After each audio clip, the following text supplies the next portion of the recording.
Marriage റിലേഷനിൽ പങ്കാളിക്ക് mental disorder ഉണ്ട് എന്നുണ്ടെങ്കിൽ അത് എത്രത്തോളം ഒരു ഡിവോഴ്സിന് ഗ്രൗണ്ട് ആണല്ലോ. ക്രൂവൽറ്റി, മെന്റൽ ഡിസോർഡർ ഉള്ള ആള് എപ്പോഴും ചെയ്യുന്നത് എന്താണ്? ഒരിക്കലും സ്നേഹത്തോടു കൂടി കെട്ടിപ്പിടിച്ച് ഉമ്മ വെച്ചിട്ടായിരിക്കത്തില്ലല്ലോ സ്വന്തം മെന്റൽ ഡിസോർഡർ അയാൾ കാണിക്കുക.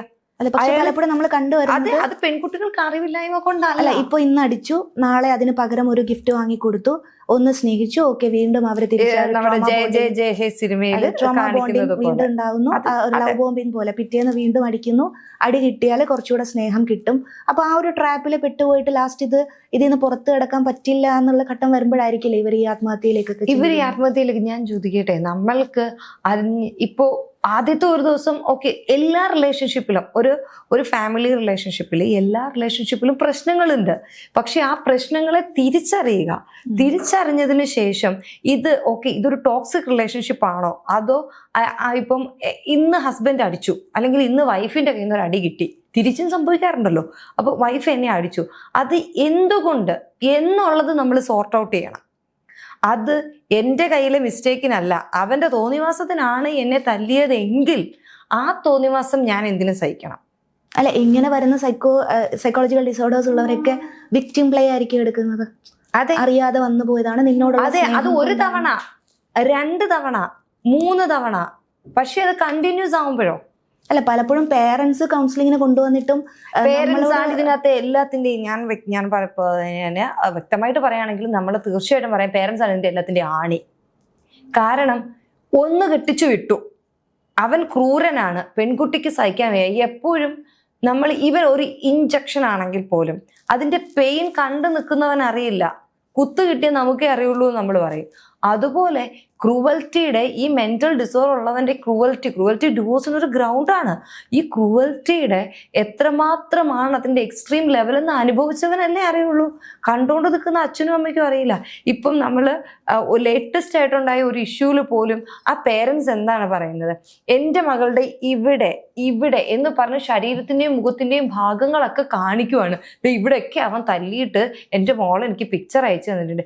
എന്തുകൊണ്ട് അപ്പോൾ ആ പേരന്റ് നീ ഇനി അവിടെ നിൽക്കണ്ട എന്നൊരു സ്റ്റാൻഡ് എടുക്കാഞ്ഞത് എന്തുകൊണ്ടാണ്?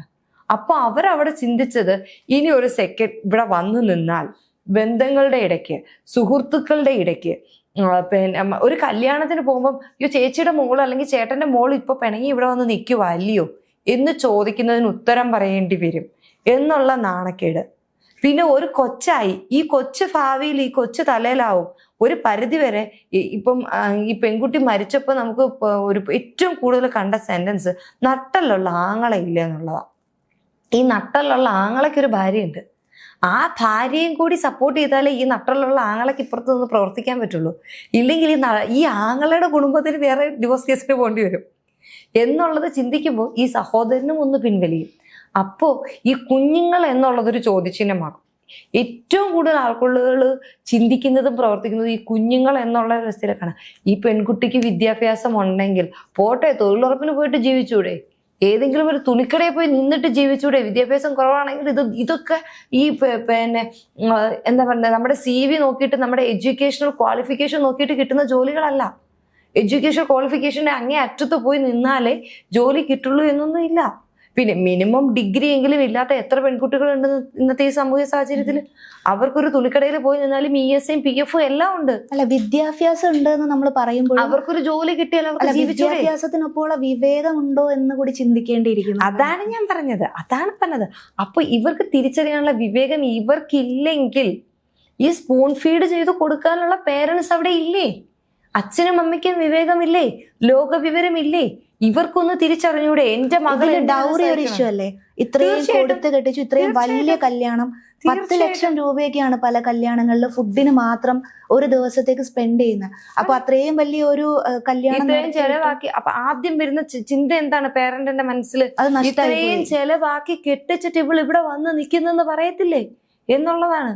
ചിലപ്പോ ഇത്രയും ചെലവാക്കി, എത്രയോ കേസുകളിൽ ഇത്രമാത്രം ചെലവാക്കി കെട്ടിച്ചു വിട്ടിട്ട് പെൺകുട്ടി നെക്സ്റ്റ് ഡേയിൽ തിരിച്ചു വന്ന് നിന്നിട്ട് നെക്സ്റ്റ് ഒരു സെക്കൻഡ് മാരേജ് ഒന്നും കൊടുക്കാതെ ഒരു അമ്പലത്തിൽ കൊണ്ടുപോയിട്ട് അല്ലെങ്കിൽ ഒരു സബ് രജിസ്റ്റർ ഓഫീസിൽ കൊണ്ടുപോയിട്ട് അവിടെ വെച്ചൊരു താലികെട്ട് അല്ലെങ്കിൽ അവിടെ വെച്ചൊരു മിന്നു കെട്ടി അല്ലെങ്കിൽ ആ സബ് രജിസ്റ്റർ ഓഫീസിൽ ഒപ്പിട്ടിട്ട് പോയി എത്രയോ റിലേഷൻഷിപ്പ് വളരെ ഭംഗിയായിട്ട് കുട്ടികളായിട്ട് ജീവിക്കുന്നു.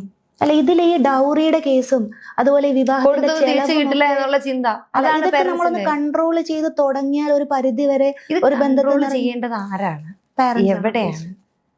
അല്ല, പലപ്പോഴും നമുക്ക് വരുന്ന കേസുകളിലും പേരൻസ് നമ്മളെ കൺവിൻസ് ചെയ്യാണ്, എങ്ങനെയെങ്കിലും ഒന്ന് പറഞ്ഞ് അവരെ ഒന്ന് സെറ്റാക്കി കൊണ്ടുപോകും. അങ്ങനെ തന്നെയല്ലേ വരുന്നത്. ഇപ്പം നിങ്ങളുടെ മുമ്പിൽ ഒരു കൗൺസിലിങ്ങിന് വരുമ്പോ ആ പെൺകുട്ടി ഇങ്ങനെ പറയുമ്പോഴും ആ പെൺകുട്ടിയുടെ പേരന്റ് എന്തായിരിക്കും പറയുന്നത്? സാറേ, അവൾക്കുള്ള പ്രായത്തിന്റെ അനിയത്തിയുണ്ട്, അവരുടെ ലൈഫ്, പിന്നെ ഞങ്ങൾ കൊടുത്ത പ്രായത്തിന്റെ ഇച്ചിരി കൂടി കഴിയുമ്പോ ശരിയാവും. ജീവിതം കണ്ടിട്ടില്ലാത്തത് കൊണ്ടാ. ഇതാണ് സ്നേഹം കൊണ്ട് അത് മാറ്റിയെടുക്കാൻ പറ്റും. പലപ്പോഴും വലിയൊരു തെറ്റിദ്ധാരണയാണ് ഈ മാനസിക രോഗം സ്നേഹിച്ച് മാറ്റാൻ പറ്റും. എങ്കിൽ പിന്നെ ഈ സൈക്കോളജിസ്റ്റിന്റെ സൈക്കാട്രിസ്റ്റിന്റെ ഒന്നും ആവശ്യമില്ലല്ലോ. കുറച്ച് സ്നേഹം കൊടുത്താ പോരെ.